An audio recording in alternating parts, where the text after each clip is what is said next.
Tenet, ópera, rutas.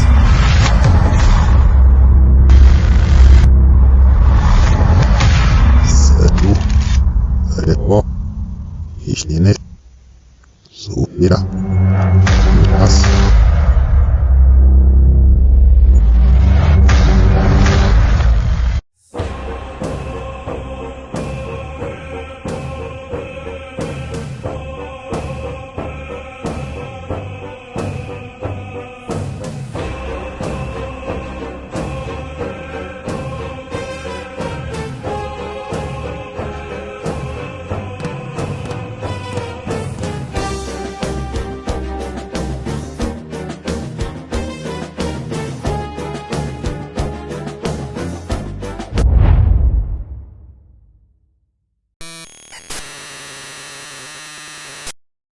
A missão, em meio a um ataque arquitetado à ópera em Moscou, era uma arma real, onde 137 almas foram perdidas. Sim, você ouviu corretamente. 137. O valor numérico da palavra Cabala na gematria é 137. E que vou tentar esmiuçar para que fique mais fácil de vocês compreenderem. Quão fundo vai isso? Essas palavras podem ser lidas invertidas, são um palíndromo, como se estivessem espelhadas. Ditas ao contrário, de frente para trás, de trás para frente, como se fosse do presente ao futuro e do futuro ao passado, do início ao fim ou do fim ao início. No filme Tenet, na chamada data dia 14, você entenderá o porquê desta data. O protagonista do filme Tenet, que nada mais nada menos carrega o sobrenome Washington, liderou um ataque secreto da CIA durante um cerco arquitetado realizado em uma casa de teatro de ópera. Este filme foi lançado nos Estados Unidos em 2/3 de 2020. Então, a data do evento forma a famosa assinatura da Skull and Bones, que está conectado com o livro de Gênesis 3, verso 22.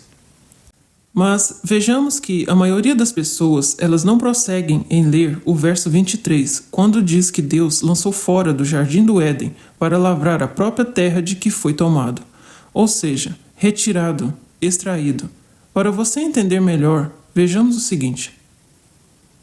O mito da titanomáquia conta sobre o conflito de como Satanás consegue vencer o templo sacrificando almas humanas, estendendo assim a tal vida eterna a si mesmo e aos outros deuses, algo que não é exposto. É que a palavra titãs e a palavra titanomagnetita vem do processo de mineração e extrativismo do solo, onde contém pedras possuindo minerais ou cristais para todo tipo de processo para alquimia, inclusive para criar toda a tecnologia que o mundo antigo possuiu e que atualmente tem se visto. A palavra TNT é a abreviação da palavra titanomáquia e representa um ponto-chave dos deuses titãs e o poder que possuem para supostamente vencer conflitos, entre outras coisas, que veremos no decorrer dos vídeos. Todo o material aqui exposto se encontra no canal do Telegram. Caso fique em dúvida, você deve rever este vídeo e consultar lá o link. Estará na descrição.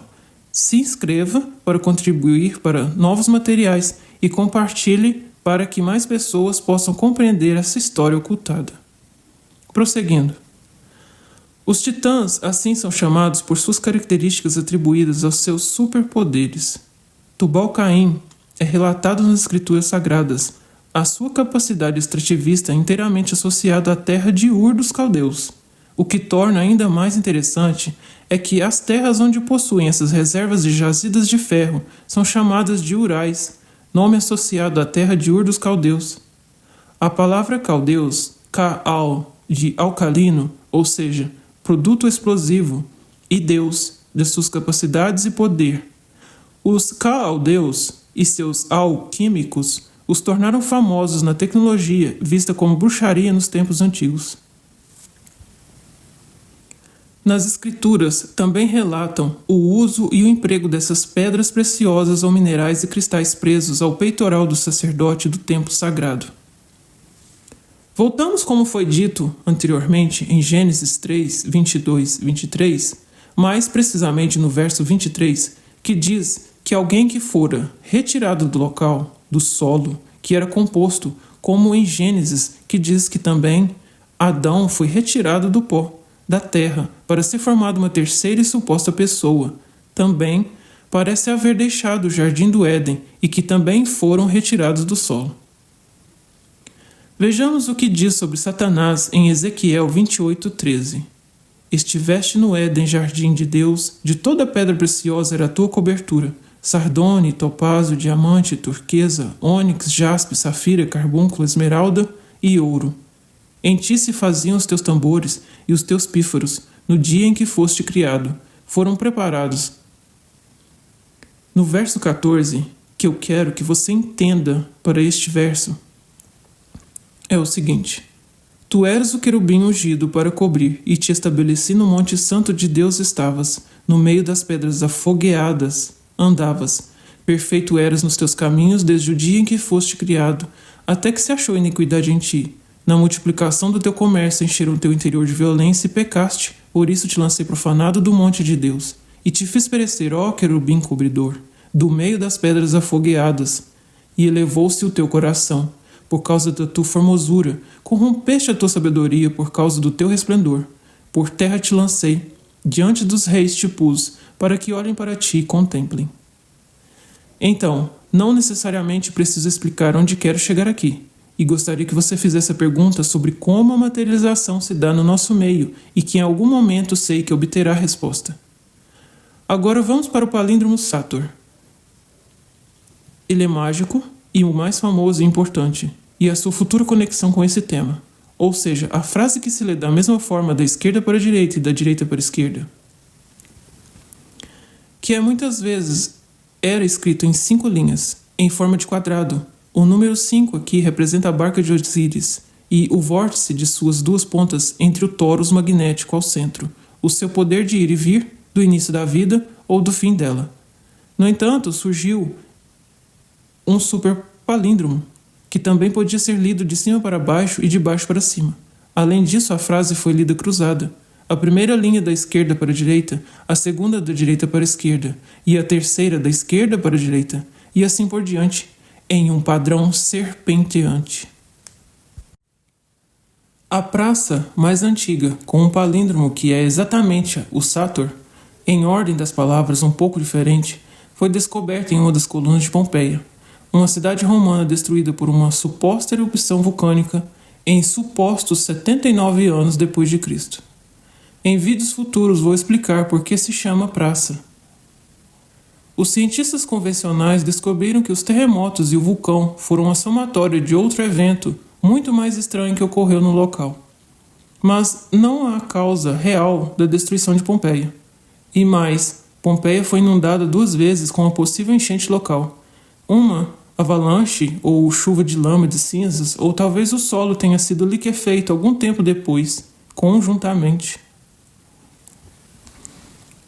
Como sempre, as datações não condizem com os achados e tampouco as circunstâncias, como os tecidos e pinturas tingidos com cinábrio, ou o chamado metacinabar, uma aplicação de um vermelho brilhante com um certo brilho metálico.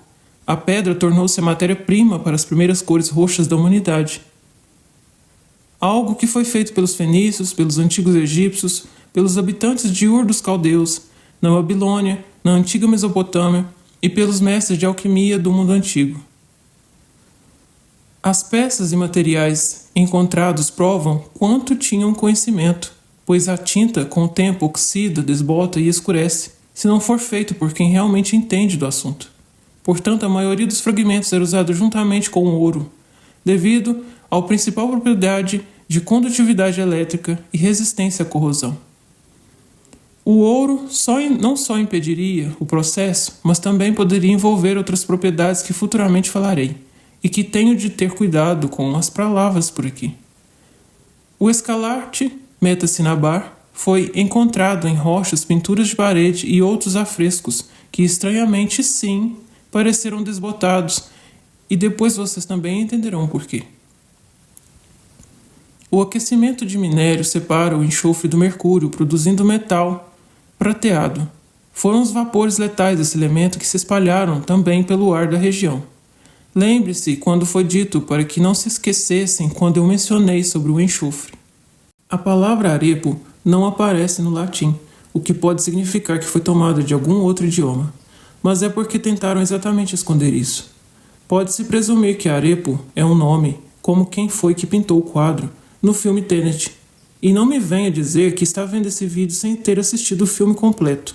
No mínimo umas 2 vezes para que você possa entender tudo que está sendo exposto aqui. Então, Arepo seria algo como: o semeador de Arepo trabalha com a ajuda de rodas, ou melhor, um arado com rodas. Aparentemente, o significado de Arepo aqui não parece tão importante, até que você lembre que as escrituras deram alguns vislumbres do que um arado e estas rodas talvez possam significar. Vamos conferir isso agora, na terrível e assombrosa visão de Ezequiel, que cita a representação dos 4 cantos do céu e também sobre o manto ou pergaminho que será desenrolado e que foi mencionado para Pedro, representando a proteção eletromagnética do céu e as 4 entidades ou anjos que guardam os 4 cantos da terra. Esse ser, entidade ou carruagem, como muitos interpretam, são compostos de pedras preciosas e rodas umas dentro das outras, e cristais. E o mais formidável é que os aros das rodas estão cobertos de olhos que podem ver tudo, ao que parece ver inclusive no início de tudo até o fim, e claro, se mover entre estas eras. Esse texto será usado nos próximos vídeos para que você compreenda melhor, juntamente com o versículo de Lucas 9:62, quando Jesus, o semeador, diz o seguinte: que ninguém que põe a mão no arado e olha para trás é apto para o reino de Deus. Quero deixar bem claro que não estou ensinando cabala a ninguém e não estou ensinando uma nova doutrina. Estamos apenas tentando desvendar o que elite, que eu prefiro de os chamar de els ou eles, agem nas mais densas trevas desse mundo tenebroso. Então, por favor, me veja como uma pessoa do seu lado e não na contramão do caminho e da verdade de Cristo. Dito isto, vamos voltar ao início do vídeo, onde a música que supostamente estaria tocando na ópera ou nas óperas é nada mais nada menos baseada na história de um livro chamado O Mestre e Margarida, que virou uma minissérie de 10 episódios baseados também no livro de Afanasy Mikhail Bulgakov, alguém que se envolveu bastante com o ocultismo e que se desenvolve exatamente em Moscou. Sobre a era stalinista e em Jerusalém sobre o governo de Pôncio Pilatos exatamente ao mesmo tempo. Na história, com vários contextos, interliga a religião e a política. Os sacrifícios do mestre e um talentoso autor de um manuscrito sobre Pôncio Pilatos e sua musa Margarida, que ocorre em paralelo com a história bíblica de Jesus, em Jerusalém, e o ambíguo governador Pilatos. Lavrov, cujo personagem faz referência a um líder soviético, a realidade é distorcida por Satanás e seus ajudantes e servos, que estão manipulando os eventos públicos e a vida das pessoas, sendo responsáveis por apertar os botões das fraquezas humanas e dos pecados. Margarida se submete ao poder de Roland de Satanás, na tentativa de salvar seu mestre e amante. O personagem do mestre é autobiografado. A queima de seu manuscrito alude ao que o próprio Bulgakov fez sob ameaças das autoridades soviéticas. O livro só foi conhecido na íntegra em seu país de origem somente depois do colapso da URSS. Apesar de ter sido escrito na década de 1930, a obra conta a visita do diabo a Moscou, com uma comitiva que envolve, entre outros, uma mulher atraente nua e de cabelos vermelhos, e um enorme gato preto que fuma charuto e maneja pistolas e até cartões de crédito, representando o diabo materializado, que chega à cidade para virar tudo de cabeça para baixo, ou literalmente inverter a lei da ordem e causar um colapso de mundos e principalmente do tempo. Em resumo, a história de Bulgakov expressa ele como mestre e a própria esposa como Margarida, e essa era o estranho acordo durante o baile em que todas as mulheres convidadas deveriam ser chamadas de Margarida. Um baile deve possuir um anfitrião e uma anfitriã, que era ele e sua esposa, mas o terceiro, neste estranho vínculo de romance, você já deve imaginar quem é, e por que era necessário um ritual para um provável portal. Continua no próximo vídeo. Deixe seu like e se inscreva.